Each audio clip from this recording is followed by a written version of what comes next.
Good evening dear student. आज की class में हम लोग सॉल्व करेंगे मैथमेटिक्स के मोस्ट इंपॉर्टेंट टॉप 15 क्वेश्चन को। डियर स्टूडेंट, ये टॉप 15 क्वेश्चन ऐसे क्वेश्चन हैं जो आपके पॉलिटेक्निक अथवा आईईआरटी एंट्रेंस एग्जाम में बार बार पूछे गए क्वेश्चन है। और डियर स्टूडेंट, मैं प्रत्येक क्वेश्चन का सॉल्यूशन बिल्कुल कॉन्सेप्ट के साथ कराने वाला हूँ। डियर स्टूडेंट, इस तरीके से मैं आपको प्रत्येक क्वेश्चन का सॉल्यूशन कराऊंगा कि उस कॉन्सेप्ट पर आपके पॉलिटेक्निक अथवा आईईआरटी एंट्रेंस एग्जाम में कहीं से भी कोई सा भी क्वेश्चन पूछ लिया जाए, आपसे छूटेगा नहीं। क्योंकि प्रत्येक क्वेश्चन का सॉल्यूशन मैं बिल्कुल कॉन्सेप्ट के साथ कराता हूं, जिससे आपको सारी चीजें बिल्कुल अच्छी तरीके से क्लियर समझ में आ सके। तो डियर स्टूडेंट, किसी भी क्वेश्चन को मिस नहीं कीजिएगा। प्रत्येक क्वेश्चन आपको कुछ ना कुछ सिखाकर जाएगा। तो डियर स्टूडेंट, स्टार्ट करते हैं आज की क्लास। देखते हैं क्वेश्चन नंबर 1। तो क्वेश्चन नंबर 1 आपका इस प्रकार से है, उस बिंदु के निर्देशांक जो बिंदु ए आपको दे रखा है -1, और बिंदु बी दे रखा है आपको 4, को जोड़ने वाली रेखा को 2:3 के अनुपात में विभाजित करती है, उस बिंदु के आपको निर्देशांक ज्ञात करना है। तो बिल्कुल सिंपल सा क्वेश्चन है, आप ध्यान से समझिएगा इस क्वेश्चन को कैसे सॉल्व करना है। डियर स्टूडेंट, बिंदु ए का जो निर्देशांक दे रखा है वो आपको दे रखा है -1, 7 के रूप में, और जो बिंदु बी का निर्देशांक दे रखा है डियर स्टूडेंट, वो आपको दे रखा है 4, -3 के रूप में।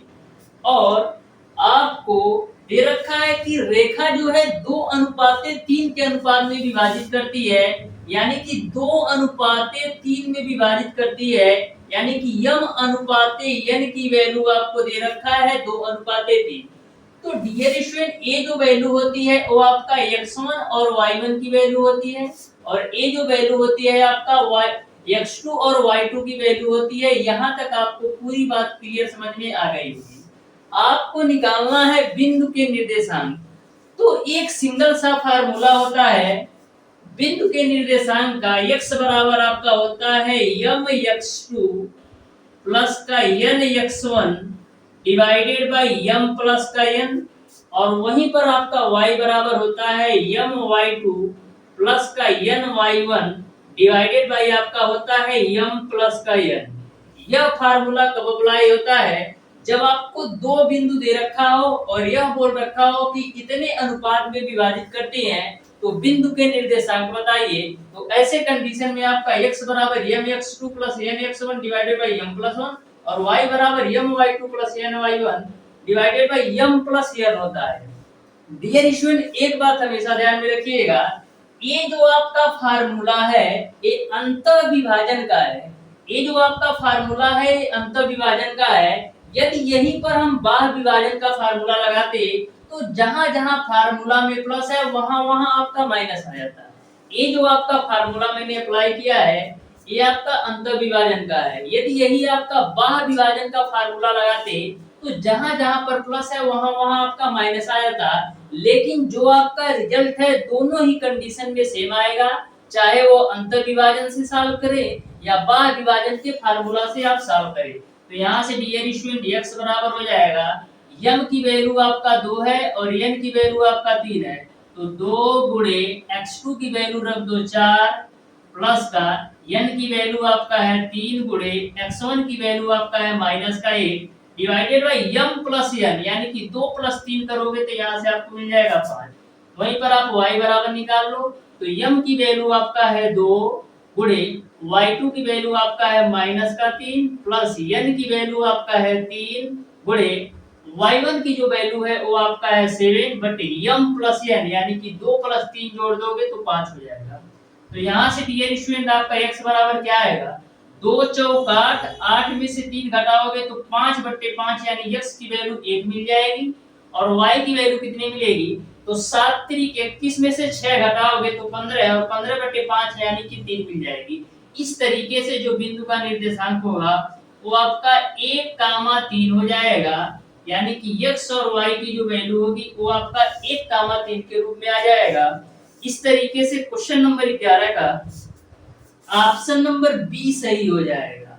तो जितने भी क्वेश्चन आपके एग्जाम में पूछे जाएंगे टोटल कॉन्सेप्चुअल क्वेश्चन होंगे। बस आपको प्रत्येक चैप्टर का कॉन्सेप्ट अच्छी तरीके से पता होना चाहिए, तो एक भी क्वेश्चन आपका मिस नहीं होगा और आप 100% एक्यूरेसी के साथ किसी भी क्वेश्चन को सॉल्व कर सकते हैं।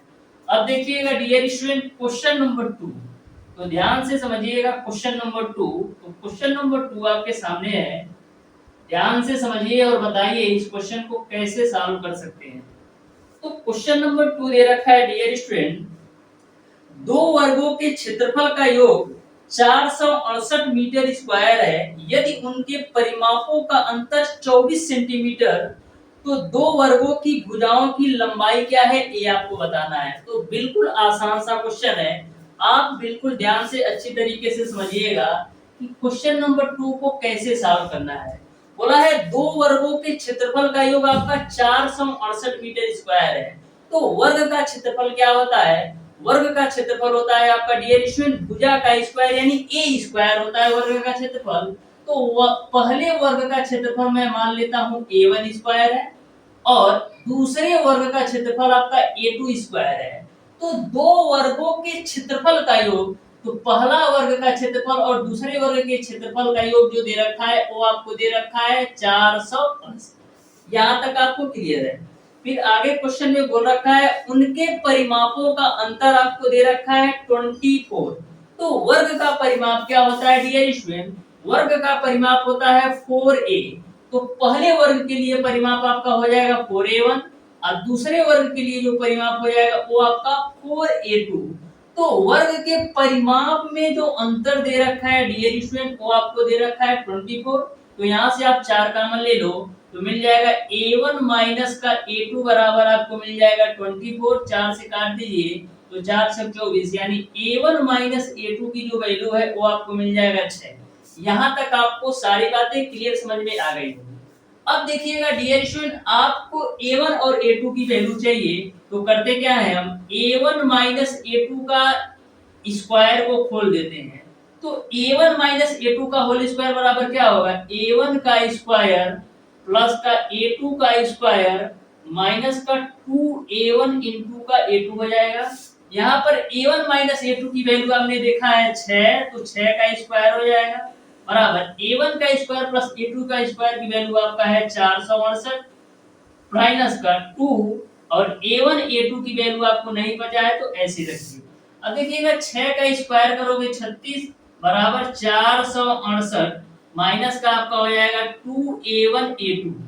अब देखिएगा ये 468 आपका लेफ्ट साइड आएगा तो हो जाएगा आपका 36 माइनस का 468 बराबर माइनस का 2a1 a2 की। अब माइनस के 468 में से 36 घटाओ तो 8 में से 6 जाएगा 2 और उसके बाद से 6 में से 3 जाएगा 3 और a आपका हो जाएगा 4 और माइनस है तो माइनस बराबर आपका हो जाएगा माइनस का 2a1 a2 के रूट। यहाँ से माइनस से आपका माइनस कैंसिल होगा, 2 से काट दीजिए तो 2 दूना 4 फिर 2 एक कम 2 2 छक्का 12 यानी आपने निकाल लिया a1 इंटू a2 की वैल्यू आपका हो जाएगा 216। अब आपका आंसर आ गया, लेकिन थोड़ा सा आपको दिमाग लगाना है। यहाँ पर आप एक चीज देख रहे हैं कि a1 और a2 का जो अंतर है वो आपका 6 है और a1 और a2 का जो गुणनफल है वो आपका 216 है। यानी कि आपको इस 216 का ऐसे फैक्टर करना है कि घटाने पर 6 आ जाए और गुणा करने पर आपका 216 आ जाए। तो देखिएगा 216 को हम डियर स्टूडेंट लिख सकते हैं 18 गुणे 12 के रूप में, क्योंकि 18 और 12 का आप गुणा करोगे तो 216 भी मिल जाएगा और 18 में से आप 12 घटाओगे तो 6 भी मिल जाएगा। तो इस तरीके से आपको आगे सॉल्व करने की जरूरत नहीं है, बस यहीं से आप दिमाग लगाकर ये सोच सकते हैं कि अंतर तो 6 आना चाहिए और गुणनफल 216 है, यानी कि 216 को हम 18 गुणे 12 के रूप में लिख सकते हैं। तो 18 गुणे 12 करोगे 216 भी आएगा और 18 में से 12 घटाओगे तो 6 भी मिल जाएगा। यानी कि जो आपका a1 की वैल्यू है वो आपका है 18 और जो a2 की वैल्यू वो मिल जाएगा आपको 12। तो इस तरीके से जो दोनों भुजाएं होंगी वर्ग का वो आपका 18 और 12 होगा, यानी कि क्वेश्चन नंबर 12 का ऑप्शन नंबर ए सही हो जाएगा। इस क्वेश्चन को सॉल्व करने का एक बेसिक तरीका भी है, उसको भी आप समझ लीजिए। बेसिक तरीके से इस क्वेश्चन को आप कैसे सॉल्व करेंगे। a1 इंटू a2 की वैल्यू आपने निकाला है 216, तो बेसिक तरीका ये है डियर स्टूडेंट, आप a1 प्लस का a2 का होल स्क्वायर कर दीजिए, तो क्या मिलेगा a1 का स्क्वायर प्लस का a2 का स्क्वायर प्लस का 2a1 इंटू का a2 के रूप में। तो यहाँ पर आपको a1 प्लस a2 की वैल्यू नहीं पता है, तो आप इसको ऐसे ही रखेंगे। यहाँ पर देखिए a1 square plus a2 square की वैल्यू आपका है 468 प्लस का 2 a1 इंटू a2 की वैल्यू आपका है 216, तो यहाँ से आपको मिल जाएगा 468 प्लस का 216 गुणे 2 कितना होगा 432, तो यहाँ से आपको मिल जाएगा 900। यानी कि आपने निकाल लिया कि a1 प्लस a2 का होल स्क्वायर बराबर आपका 900 हो गया, तो यहाँ से आपका क्या हो जाएगा a1 प्लस का a2 बराबर आपको क्या मिल जाएगा 900 का वर्गमूल निकालोगे तो 30 मिल जाएगा। तो यहाँ से करना क्या है, इसको आप समीकरण 1 मान लो और इसको आप समीकरण 2 मान लो। तो समीकरण 1 और समीकरण 2 को सॉल्व करोगे तो भी आपको a1 की वैल्यू 18 और a2 की वैल्यू 12 मिलेगी। तो दोनों ही तरीके मैंने आपको बता दिया, लेकिन ध्यान में रखिएगा आपको समय का प्रतिबंध होता है, तो समय को बचाने के लिए आपको यही रूल अपनाना है। ये आपको डिटेल में जाने की जरूरत नहीं है, मैंने आपको समझाने के लिए बता दिया है। अब देखिएगा डियर स्टूडेंट क्वेश्चन नंबर 3, तो बिल्कुल आसान सा क्वेश्चन है क्वेश्चन नंबर 3 भी, तो ध्यान से समझिएगा क्वेश्चन नंबर 3 को कैसे सॉल्व करना है। जितने भी क्वेश्चन आपके एग्जाम में पूछे जाएंगे बिल्कुल सिंपल सिंपल क्वेश्चन पूछे जाएंगे, बस अच्छी तरीके से आप प्रत्येक चैप्टर के कॉन्सेप्ट को पढ़कर जाइएगा। यदि आप किसी भी चैप्टर के बेसिक कॉन्सेप्ट को अच्छी तरीके से समझना चाहते हैं तो हमारे चैनल ओडी स्टडी पॉइंट के माध्यम से आप पढ़ सकते हैं डियर स्टूडेंट। मैंने बिल्कुल अच्छी तरीके से कॉन्सेप्ट के साथ प्रत्येक चैप्टर को कवर अप करवाया है। यदि आपने अभी तक नहीं अच्छी तरीके से तैयारी किया है तो अभी भी समय है, आप अच्छी तरीके से शानदार तरीके से तैयारी कर सकते हैं। देखिएगा डियर स्टूडेंट क्वेश्चन नंबर 3 बोला है एक पुष्प सज्जा में पहली पंक्ति में 23 गुलाब के पौधे, दूसरी पंक्ति में 21, तीसरी पंक्ति में 19 और इसी प्रकार आगे भी है। यदि अंतिम पंक्ति में 5 गुलाब पौधे हैं तो सज्जा में कुल गुलाब के कितने पौधे हैं ये आपको बताना है। गुलाब के टोटल कितने पौधे हैं ये आपको बताना है। तो टोटल गुलाब के पौधों को निकालने के लिए सबसे पहले हमको पंक्तियों की संख्या पता होना चाहिए, यानी कि n की वैल्यू पता होना चाहिए। तो बिल्कुल आसान सा क्वेश्चन है क्वेश्चन नंबर 3, आप ध्यान से समझिएगा। बोला है एक पुष्प सज्जा में पहली पंक्ति में आपका 23 गुलाब के पौधे हैं, दूसरी पंक्ति में आपका 21 है, तीसरी पंक्ति में 19 है, ऐसे ही लास्ट पंक्ति में आपके 5 पौधे हैं। तो आपको यह बताना है कि पुष्प सज्जा में कुल गुलाब के कितने पौधे हैं ये आपको बताना है। तो बिल्कुल आसान सा क्वेश्चन है। तो इस क्वेश्चन को आप ध्यान से देखिएगा, तो यह आपका एक श्रेणी का रूप में है, यानी कि यह एक सीरीज के रूप में दे रखा है, जिसमें आपका a की जो वैल्यू है वो आपका है 23 और जो लास्ट पर l की वैल्यू है वो आपका है 5। d की वैल्यू कितना आएगी, तो d की वैल्यू निकालने के लिए a2 माइनस का a1 करेंगे। तो a2 की वैल्यू आपका है 21 और a1 की वैल्यू आपका है 23, तो यहाँ से निकालोगे तो माइनस का 2 हो जाएगा। यहाँ तक पूरी बात आपको क्लियर समझ में आ गई होगी। अब देखिएगा डियर स्टूडेंट, जब हमको अंतिम पद और प्रथम पद पता हो तो यहाँ पर हम फार्मूला लगाते हैं l बराबर a प्लस का n माइनस 1 इंटू का d के रूप में। तो l की वैल्यू है 5, a की वैल्यू है 23 प्लस का n माइनस 1, d की वैल्यू हमेशा ध्यान में रखिएगा, आप 21 में से 23 घटा रहे हैं तो माइनस का 2 आ रहा है। तो देखिएगा यहाँ पर 5 ये आपका 23 इधर आएगा तो माइनस का 18 बराबर आपका हो जाएगा n माइनस 1 गुणे का माइनस का 2, a माइनस से माइनस कैंसिल, 2 से काट दीजिए तो 2 9 18, यानी कि n माइनस 1 की वैल्यू आपने निकाल दिया 9, तो n की वैल्यू आपको मिल जाएगा 10, n की वैल्यू आपको मिल जाएगा 10। अब डियर स्टूडेंट ये तो आपने पंक्तियों की संख्या निकाला कि 10 आ गया, लेकिन आपको यह बताना है कि कुल गुलाब के कितने पौधे हैं, यानी यस की वैल्यू बताना है। तो यस बराबर क्या होता है n/2 ब्रैकेट के अंदर 2a प्लस का n माइनस 1 इंटू का d होता है। तो देखिएगा n की वैल्यू रख दो 10 बट्टे का 2, a की वैल्यू आपका है 23 प्लस का n की वैल्यू आपका 10 माइनस का 1 और d की वैल्यू आपका है माइनस का 2। इसी को हल कर दीजिए तो देखिएगा 10 बट्टे 2 आपका कितना होगा, 10 बट्टे 2 आपको 5 मिल जाएगा और 23 दूना 46, 10 में से 1 घटाओगे 9 और 9 का गुणा माइनस 2 में करोगे तो माइनस का 18 मिल जाएगा।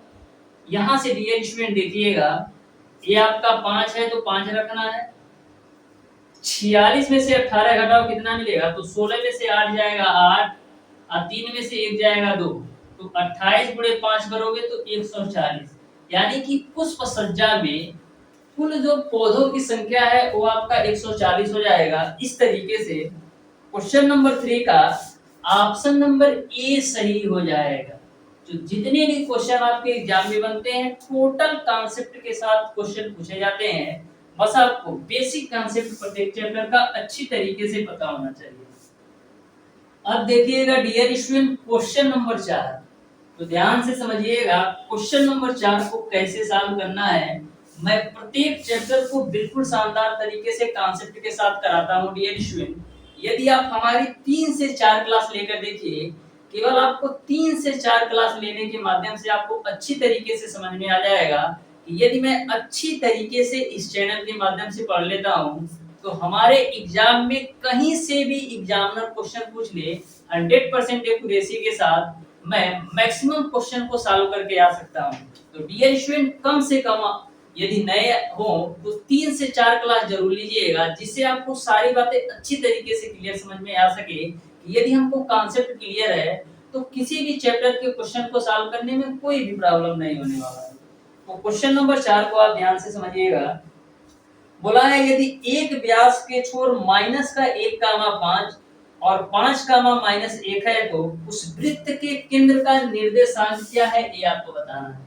तो बिल्कुल सिंपल सा क्वेश्चन है। ये आपका इस तरीके से कोई वृत्त है, इसके आपको दे रखा है कि व्यास के छोर, तो इस तरीके से आपको व्यास होता है, तो व्यास के छोर दे रखा है आपको माइनस का 1,5 के रूप में, और जो दूसरा छोर दे रखा है वो आपको दे रखा है 5,-1 के रूप में। तो आपको वृत्त के केंद्र का निर्देशांक बताना है। तो ये इसको मान लो आप x1 y1 की वैल्यू है और इसको आप मान लो x2 और y2 की वैल्यू है। तो x बराबर क्या होता है, x1 प्लस का x2 डिवाइडेड बाई 2, और वहीं पर y बराबर आपका होता है y1 प्लस का y2 डिवाइडेड बाई 2। तो x1 की वैल्यू माइनस का 1 है, प्लस का x2 की वैल्यू आपका 5 है डिवाइडेड बाई 2, और y की वैल्यू, तो y1 का मान है आपका 5 और y2 की वैल्यू आपका माइनस का 1 डिवाइडेड बाई 2। तो यहाँ से आप सॉल्व करोगे तो 5 में से 1 जाएगा 4, 4/2 2, और y की वैल्यू कितनी मिल जाएगी, y की वैल्यू 2 मिल जाएगी। इस तरीके से जो वृत्त के केंद्र के निर्देशांक हो जाएगा वो आपका 2,2 हो जाएगा।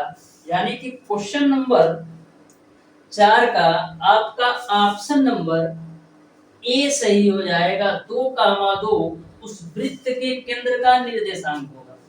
अब देखिएगा डियर स्टूडेंट क्वेश्चन नंबर 5, तो ध्यान से समझिएगा क्वेश्चन नंबर 5 को कैसे सॉल्व करना है। बिल्कुल आसान सा क्वेश्चन है क्वेश्चन नंबर 5 भी। तो क्वेश्चन नंबर 5 है डियर स्टूडेंट, बोला है 5 पुरुषों का औसत भार आपका 75 केजी है, 4 औरतों का औसत भार आपका 63 केजी है, और 6 लड़कों का औसत भार आपका 38 केजी है। तो 15 सदस्यों का औसत भार क्या है ये आपको बताना है। तो ध्यान से समझिएगा क्वेश्चन नंबर 5 को कैसे सॉल्व करना है। तो देखिएगा 5 पुरुषों का औसत भार आपका 75 केजी है, तो सबसे पहले 5 पुरुषों के भारों का योग निकाल लेते हैं। तो यहाँ पर लिखेंगे 5 पुरुषों के भारों का योग, भारों का योग। तो 5 पुरुषों के भारों का योग क्या होगा, पुरुषों की संख्या गुणे औसत, तो पुरुषों की संख्या आपका 5 हो जाएगा, और जो औसत दे रखा है डियर स्टूडेंट वो आपको दे रखा है 75। तो यहाँ पर 75 मैंने रख दिया, तो 5 गुणे 75 कर लो, कितना होगा, ये आपका हो जाएगा 5×5 = 25 और 5×7 = 35, 2 37, यानी कि 375 हो जाएगा। फिर आगे दे रखा है 4 और औरतों का औसत भार आपका 63 केजी है। तो यहाँ पर हम 4 औरतों के भारों का योग निकाल लेते हैं। तो 4 औरतों के भारों का योग, तो 4 औरतों के भारों का योग क्या होगा? औरतों की संख्या गुणे औसत। तो औरतों की संख्या आपका 4 है, औसत आपका 63 है। तो यहाँ से सॉल्व करोगे तो आपकी हमारा है 4 से 24 एक 25 यानी कि 252 आ जाएगा। फिर आपका 6 बच्चों का औसत दे रखा है। तो 6 बच्चों के भारों का योग निकालो। 6 बच्चों के भारों का योग क्या होगा? बच्चों की संख्या गुणे औसत। तो यहाँ से 6 8 48 इंटू का आपका हो जाएगा 6 3 18 2 20 2 22। अब सब जोड़ दीजिए तो 8 2 10 5 15 को 5 हासिल बचे 1 7 5 12 2 14 15 के 5 हासिल बचे 1 3 2 5 2 7 और 1 8 यानी कि इन 15 आदमियों के भारों का जो योग है वो आपका 855 के बराबर है। और जो टोटल आदमियों की संख्या है वो आपका कितना है? 15। अब आप औसत निकाल सकते हैं। तो टोटल योग आपका 855 है और जो व्यक्तियों की संख्या है वो आपका है 15। तो 15 पचे 75 और 15 सत्ते आपका 105 हो जाएगा। इस तरीके से जो 15 सदस्यों का औसत भार होगा वो आपका 57 केजी होगा। यानी कि क्वेश्चन नंबर 15 का ऑप्शन नंबर बी सही हो जाएगा। अब देखिएगा डियर स्टूडेंट क्वेश्चन नंबर 16, तो ध्यान से समझिएगा क्वेश्चन नंबर 16 को कैसे सॉल्व करना है। बिल्कुल आसान सा क्वेश्चन है क्वेश्चन नंबर 16 भी। जो आपकी त्रिभुज का क्षेत्रफल ज्ञात करना है कि त्रिभुज का क्षेत्रफल क्या होगा। तो क्वेश्चन नंबर 6 आपका है डियर स्टूडेंट। उस त्रिभुज का क्षेत्रफल जिसके शीर्ष बिंदु ए आपको दे रखा है 1 कामा -1 और बी आपको दे रखा है -4 कामा 6 और सी आपको दे रखा है -3 कामा -5। तो उस त्रिभुज का क्षेत्रफल क्या होगा ये आपको बताना है। तो देखिएगा आपको 3 बिंदु दे रखा है। एक आपका 1 कामा -1 है और जो दूसरा बिंदु दे रखा है वो आपको दे रखा है -4 कामा 6 है और जो तीसरा बिंदु दे रखा है वो आपको दे रखा है -3 कामा 5 के रूप में। तो आपको त्रिभुज का क्षेत्रफल बताना है। तो यहाँ पर आपका त्रिभुज का क्षेत्रफल का फार्मूला मैंने बताया था कि 1/2 x y माइनस का y प्लस का x y माइनस का y प्लस का x y माइनस का y, ये आपके त्रिभुज के क्षेत्रफल का फार्मूला है। यहाँ पर आप जमा दीजिए 123 231 और 312। ये आपके कभी भी त्रिभुज के 3 बिंदु के निर्देशांक दे रखे हो और आपसे त्रिभुज का क्षेत्रफल पूछा जाए तो सिंगल से यही फार्मूला आपको लगा देना है। ये जो वैल्यू है ये आपका x1 और y1 की है। ये जो वैल्यू है आपका x2 और y2 की है। ये जो वैल्यू है आपका x3 और y3 की वैल्यू है। तो सारी वैल्यू रख दीजिए। तो यहाँ पर आपका हो जाएगा 1/2 x1 की वैल्यू कितना है 1, y2 की वैल्यू आपका है 6 माइनस का y3 की वैल्यू कितना है, y3 की वैल्यू आपका है 5। तो यहाँ पर मैंने 5 रख दिया और प्लस का x2 की वैल्यू आपका है -4। तो x2 की वैल्यू मैंने रख दिया -4, y3 की वैल्यू आपका है 5 माइनस का y1 की जो वैल्यू है -1 और ये माइनस ये आपका हो जाएगा +1 प्लस का x3 की वैल्यू कितना है -3। तो यहाँ पर मैंने रख दिया -3। y1 की जो वैल्यू है वो आपका है -1 और y2 की जो वैल्यू है वो आपका है 5। तो ये आपका हो जाएगा -। यहाँ तक पूरी बात क्लियर हो गई होगी। अब देखिएगा 1/2 6 में से 5 जाएगा 1, तो यहाँ से 1 मिल जाएगा। अब देखिएगा 5 और 1 6, 6 गुणे -4 करोगे तो -24 मिल जाएगा। और यहाँ से देखना -5 और -1 -6 और -6 गुणे 3 करोगे तो कितना होगा -18 हो जाएगा। यहाँ से देखिएगा थोड़ा सा मिसप्रिंट लग रहा है। 1 कामा -1 -4 कामा 6 -3 कामा -5 है। ये आपका -5 है तो इसको आप सही कर लीजिएगा। जहां y3 है वहां पर आप -5 कर लीजिए। तो ये आपका हो जाएगा प्लस और यहाँ पर देखिएगा यहाँ पर y3 की वैल्यू आपका -5 हो जाएगा। ये y2 की वैल्यू कितना है 6 है ना यार, तो इसको आप 6 कर लो। अब सही है। अब देखिएगा ध्यान से, तो यहाँ से आपका 1/2, 6 5 11, 11 कमी 11 हो जाएगा। ये -5 में से 1 घटाओगे तो -4, और -4 गुणे -4 करोगे तो प्लस का 16 हो जाएगा। यहाँ पर देखो -6 और -1 -7, और -7 गुणे -3 करोगे तो प्लस का 21 हो जाएगा। तो यहाँ से देखना 21 और 11 जोड़ोगे 32, और 25 से 38 10 48 हो जाएगा। यानी मिल जाएगा आपको 48/2, जो कि आपका 24 वर्ग इकाई के बराबर होगा। इस तरीके से क्वेश्चन नंबर 6 का ऑप्शन नंबर ए सही हो जाएगा। क्वेश्चन नंबर 6 का ऑप्शन नंबर ए सही हो जाएगा। यहाँ पर वैल्यू पुट करने में थोड़ा सा मिस्टेक था। देखिएगा डियर स्टूडेंट, क्वेश्चन नंबर 7, तो ध्यान से समझिएगा क्वेश्चन नंबर 7 को कैसे सॉल्व करना है। क्वेश्चन नंबर 7 भी आपका बिल्कुल आसान सा क्वेश्चन है। क्वेश्चन नंबर 7 आपका है, एक गेंदबाज द्वारा 10 क्रिकेट मैचों में लिए गए विकेट नीचे दिए गए हैं, 2 6 4 5 0 2 1 3 3 2। तो आंकड़ों का बहुलक ज्ञात करें। तो बहुलक होता क्या है? बहुलक एक ऐसी संख्या होती है डियर स्टूडेंट, जो किसी भी श्रेणी में या किसी भी चीज में अधिक बार आया होता है, वही आपका बहुलक होता है। तो इन सारी संख्याओं को आप ध्यान से देखिएगा, तो 2 आपकी एक ऐसी संख्या है जो मैक्सिमम बार आया है। 2 आपकी एक ऐसी संख्या है जो मैक्सिमम बार आया है। तो किसी भी श्रेणी में जो संख्या मैक्सिमम बार आती है वही उसका बहुलक होता है। तो 2 इस श्रेणी में सबसे अधिक बार आया है। इस तरीके से क्वेश्चन नंबर 7 का ऑप्शन नंबर डी सही हो जाएगा, यानी कि बहुलक जो होगा वो आपका 2 हो जाएगा। अब देखिएगा डियर स्टूडेंट क्वेश्चन नंबर 8, तो ध्यान से समझिएगा क्वेश्चन नंबर 8 को कैसे सॉल्व करना है। बोला है यक्ष में यक्ष का 20% जोड़ा यक्ष को निम्नलिखित में किसके गुणा करने के बराबर है, ये आपको बताना है।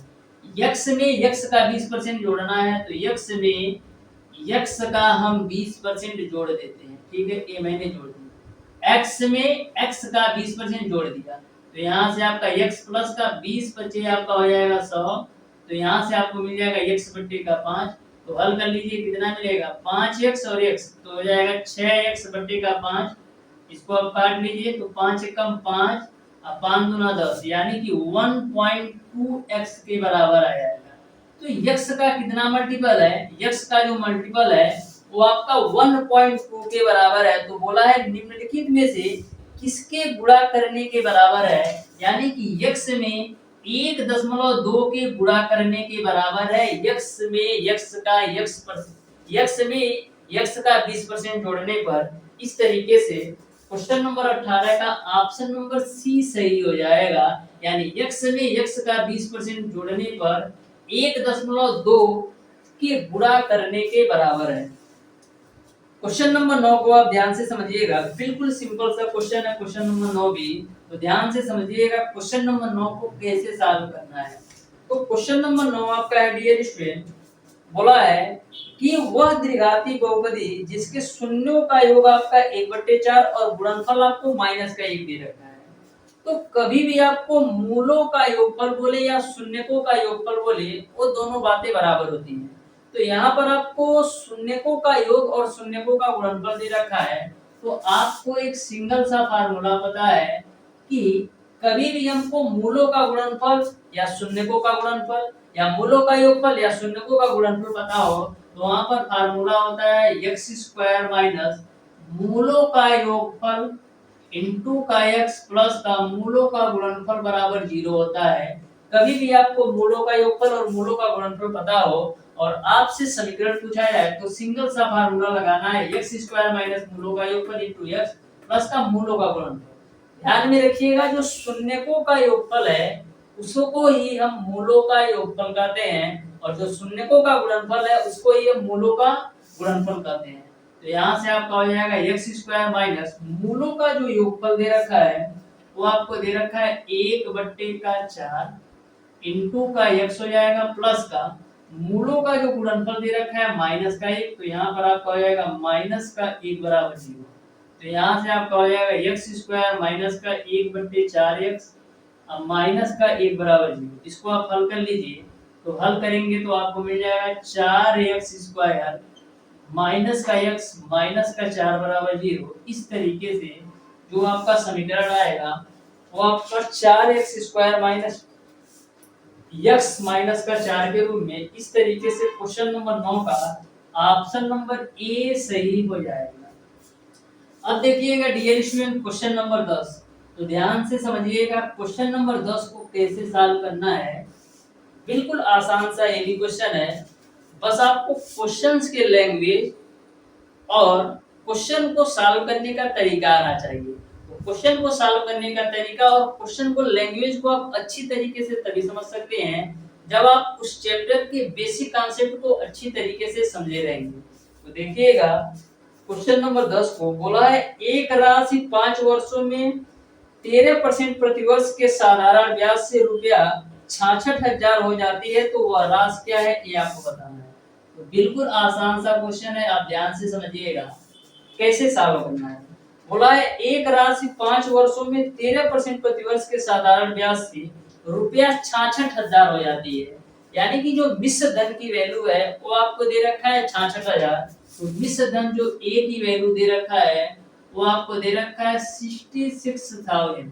आपको मूलधन निकालना है, तो मैं मान लेता हूं कि जो आपका मूलधन है वो आपका पी है। तो डियर स्टूडेंट यदि आपसे पूछा जाए कि साधारण ब्याज कैसे निकालते हो, तो साधारण ब्याज हम निकालने के लिए करते क्या है, मिश्र धन में से मूलधन को घटाते हैं। साधारण ब्याज निकालने के लिए आप क्या करते हैं, मिश्र धन में से मूलधन को घटाते हैं। तो यहाँ से आप साधारण ब्याज का फार्मूला लगा दो, साधारण ब्याज बराबर मूलधन गुणे दर गुणे समय बट्टे का 100। तो साधारण ब्याज की जगह पर हम क्या लिख सकते हैं, मिश्र धन माइनस का मूलधन, यानी कि a माइनस का p बराबर आपका हो जाएगा p RT अपॉन 100। तो p r की वैल्यू आपको दे रखा है 13%, समय का मान दे रखा है आपको 5 साल, बट्टे का आपको हो जाएगा 100। a की वैल्यू आपको पता है 66,000 है, माइनस का p बराबर आपका 13×5 p डिवाइडेड बाय आपका हो जाएगा 100। यहाँ तक क्लियर है। अब आप क्रॉस मल्टीप्लाई कर लीजिए तो मिल जाएगा आपको 66,000 गुणे का 100 माइनस का 100p बराबर आपका हो जाएगा 65p। तो एक साइड कर लीजिए p वाली वैल्यू को, तो मिल जाएगा आपको 165p बराबर 66,000 गुणे का आपको मिल जाएगा 100 के रूप में।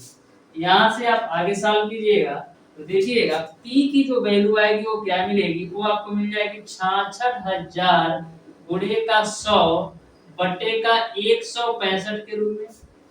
11 से काट लीजिए तो 11 छक्का 66 और ये 3 जीरो, 11 एकम 11, 11 पच्चीस 55, 15 से काट लो तो 15 चौक को 60 और ये आपका डबल जीरो। तो p की वैल्यू आपको मिल जाएगी 400 गुणे का 100 के रूप में, जो कि आपका 40,000 के बराबर है।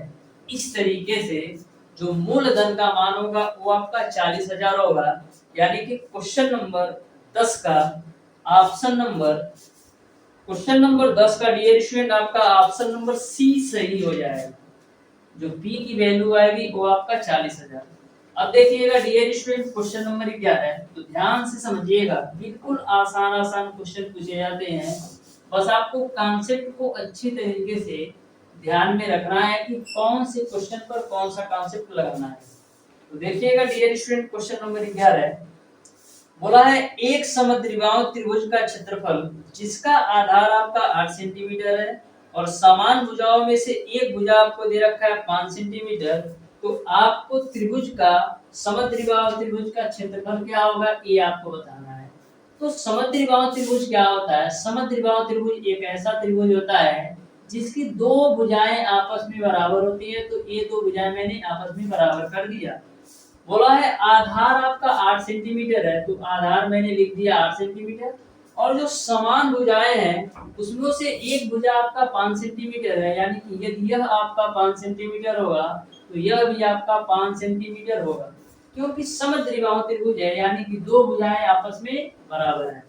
तो देखिएगा ऐसे कंडीशन में समद्विबाहु त्रिभुज का जो क्षेत्रफल निकालने का फार्मूला है वो आपका है b/4 root over 4a² minus का b² होता है समद्विबाहु त्रिभुज के क्षेत्रफल का फार्मूला। तो यहाँ पर जो b की वैल्यू होती है वो आपका आधार होता है और जो a की वैल्यू होती है वो समान भुजाएं होती है, यानी a की वैल्यू आपका 5 है तो b की वैल्यू 8/4, 4 a की जो वैल्यू है 5, अब 5 का स्क्वायर करोगे तो 25 हो जाएगा, माइनस का जो b की वैल्यू है 8, 8 का स्क्वायर करोगे तो 64 हो जाएगा। तो यहाँ से आपको मिल जाएगा 8/4 यानी कि 2 यहाँ से मिल जाएगा और यहाँ से देखिएगा 25 चौक को 100, 100 में से 64 घटाओगे तो 36 मिलेगा।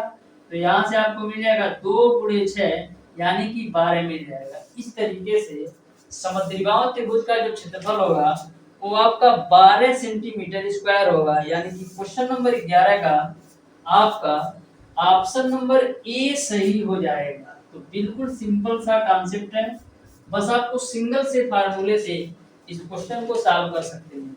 अब देखिएगा डियर स्टूडेंट क्वेश्चन नंबर 12, तो ध्यान से समझिएगा क्वेश्चन नंबर 12 को कैसे सॉल्व करना है। तो क्वेश्चन नंबर 12 है आपका डियर स्टूडेंट, बोला है यदि 3 माइनस का कड़ी में 3 द्विघाती समीकरणों के मूलों में से एक है तो समीकरण क्या है ये आपको बताना है। यानी कि आपको एक मूल दे रखा है और बताना है कि द्विघात समीकरण क्या होगा। तो मैंने आपको बताया था कि कभी भी आपको संयुग्मी के रूप में एक मूल दे रखा हो तो उसका जो अपोजिट संयुग्मी होता है वो आपका दूसरा मूल होता है। जैसे आपका क्वेश्चन नंबर 12 है तो एक मूल आपको दे रखा है 3 माइनस का कड़ी में 3, तो यदि आपका पहला मूल 3 माइनस का कड़ी में 3 है तो दूसरा मूल आपका 3 प्लस का कड़ी में 3 होता है। ये आपका संयुग्मी का रूल है। यदि पहला मूल आपका 3 माइनस का कड़ी में 3 है तो दूसरा मूल आपका 3 प्लस का कड़ी में 3 होगा।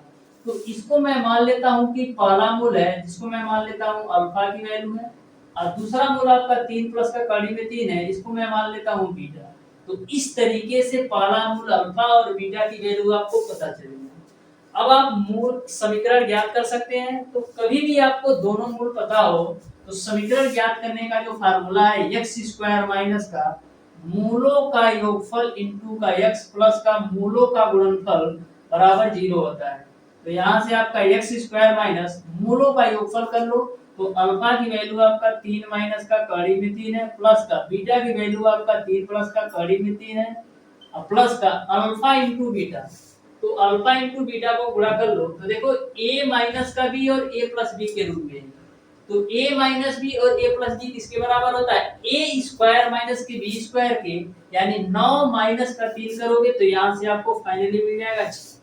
तो यहाँ से देखना प्लस का कड़ी में 3 माइनस का कड़ी में 3 कैंसिल, तो x² माइनस का 6x प्लस का 6 बराबर 0।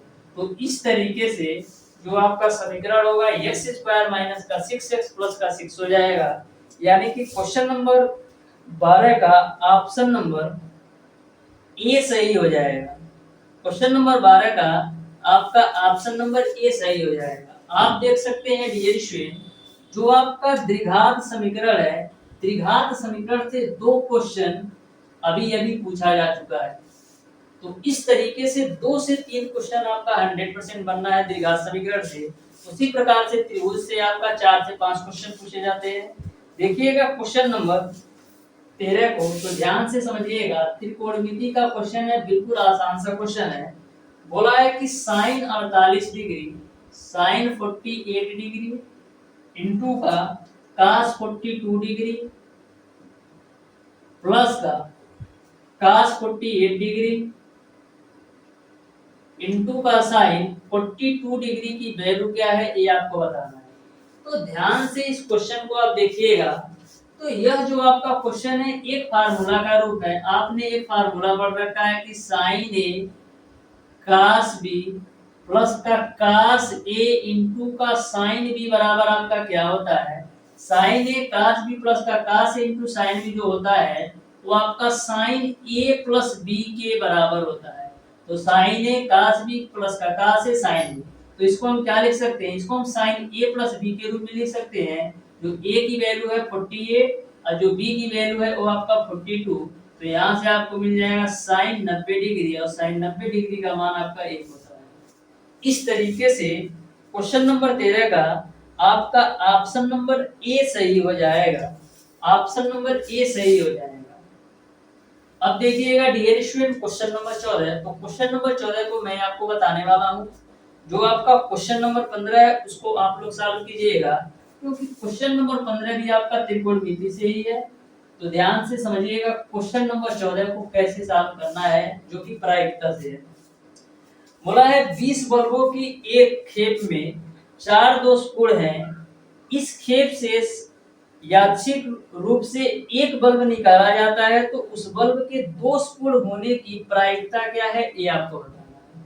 तो 20 बल्बों की एक खेप से 4 दोषपूर्ण है, यानी कि 20 बल्बों में 4 जो है दोषपूर्ण है। तो बोला है कि इसमें से एक दोषपूर्ण बल्ब निकाला जाता है, तो प्रायिकता क्या होगा।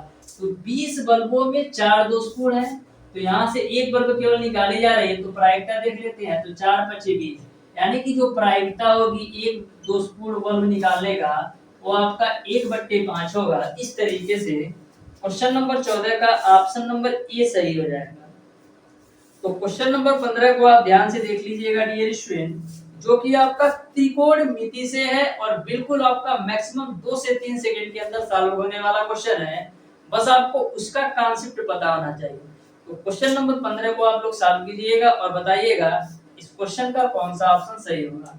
तो प्यारे दोस्तों, आज की क्लास को यहीं तक रखते हैं। मिलते हैं नेक्स्ट क्लास में, तब तक के लिए धन्यवाद।